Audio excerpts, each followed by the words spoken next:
Akkam jirtan abba jirmaat arda ganama irriiba ka'ee abtaayee dandaaree doorratti mootummaan Itoophiyaa hidha cima waggoottan torboolii muree jecha dhageenyaani miidiyaan qaban barammaan tanaa tiiktookum kan fawaan taatee fi yaad mata xiyya hada barfadhuutee jedhettiin dhufe viidiyoon tun dheertuu ta'uu dandeetti namoota obsin qabne yaadatti naman guddoo yeroon gubinaa darba yeroo kurubbadha jechuu barbaadeeti taayee danda'a. Akka lakkoofsa warra Itoophiyaatti bara 2000 farra kaasee wal beenna waggoottan 10 oliif walitti dhiyaachaa turre bara immoo jijjiirama dhufjenna dombeenne nyaata mukeenna dudubatiin sirbaa dhiichisaa tursun ammoo miidiyaa irra waliin dhiyaanne bifa kakkaatiin wal falma turuu keen uummatii biisuni guutuu ragaa ba'uu danda'a. Du'a Caaluu Hundeessaa boodi immoo namoota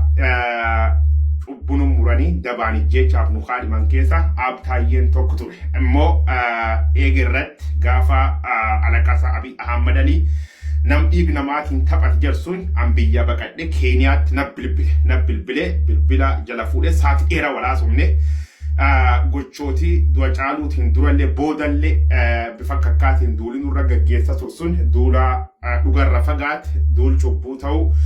natti mee waan jira wal taraaramne ammeen guddaa walirra qabnu siyaasuma qara wal nu dhabsiise afu waliin jenne gargar baanetti turu galgal sun taayee wani na bilbilee wanni guddooni waan waggootaaf kee tursun waan akka malee sheenayeef gochi godha tursun waan gaddee fi gadabee uummata Oromoo dhiifam gaafate dhuga jiru uummatatti mee wal kanaan gargar ba'uuf turte. Ani immoo guyyaa sun Oromiyaa miidiyaa neetwoork irra taayee dhiyeessuun barbaade sababi immoo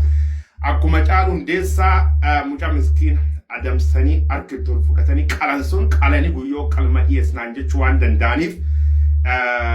sayii guyyaate buufar galkan gaati dheetaadhani. Dhaloota kun ammoo dhaloota raashinaaliin ta'an ha dhugaatti naman ha garaa mo'achuu hin dandeenye mataa doon ta'an dhaloota garaayyaa dhaloota kashlabbeetti dhaabbatu waan hin taaneefi riskii biraa fudhadhee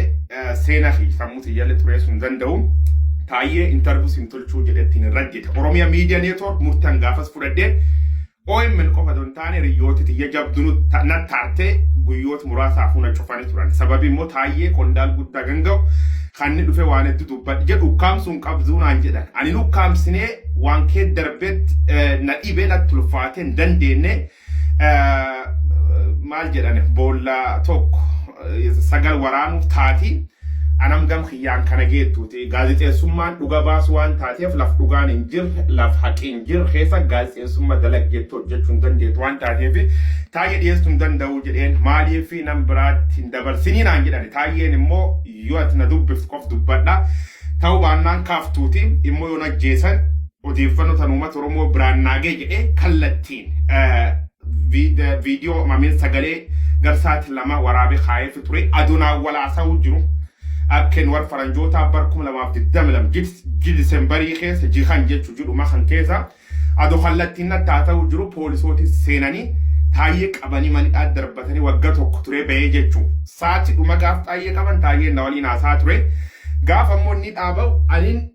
Naayiroobii irraa gara Kanaadaa halkan sun barrisee galgalee dhufe raafii ganama warrii baka'u akkuma irrii bakee dhagahan taayee dandaa'idha waggaa tokkootiif wayiin booda.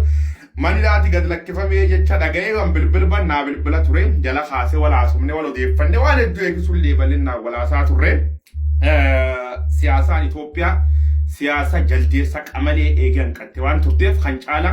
lubbuun maan ofirrallee akkasumas lubbuu sarrallee murteessu akka hin qabne gorsanii biyyatti sun hin taatu kan bood biyyatti lolaniif hin jirtu waan taateef bakka waan kan dhiisii jedheen ennaan ittum dhaban malee dhiisuu jedhe taayeen akka malee mata jabaa waan itti amaneef akkumaan nam qabsa akkumaan namtu